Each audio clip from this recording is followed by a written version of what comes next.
شروع اللہ کا نام لے کر جو بڑا مہربان نہایت رحم والا ہے۔ جب آسمان پھٹ جائے گا اور جب تارے جھڑ پڑیں گے اور جب سمندر ابل پڑیں گے اور جب قبریں اکھیڑ دی جائیں گی، تب ہر شخص معلوم کر لے گا کہ اس نے آگے کیا بھیجا تھا اور پیچھے کیا چھوڑا۔ اے انسان، تجھ کو اپنے رب کریم کے بارے میں کس چیز نے دھوکہ دیا؟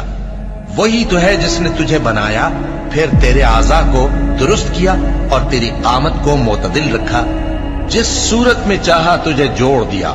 مگر افسوس تم لوگ جزا کو جھٹلاتے ہو، حالانکہ تم پر نگہبان مقرر ہیں، یعنی معزز کاتبین۔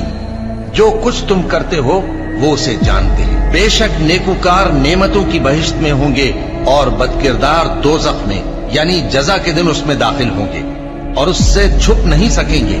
اور تمہیں کیا معلوم کہ جزا کا دن کیسا ہے؟ پھر تمہیں کیا معلوم کہ جزا کا دن کیسا ہے؟ جس روز کوئی کسی کے کچھ کام نہ آ سکے گا اور حکم اس روز اللہ ہی کا ہوگا۔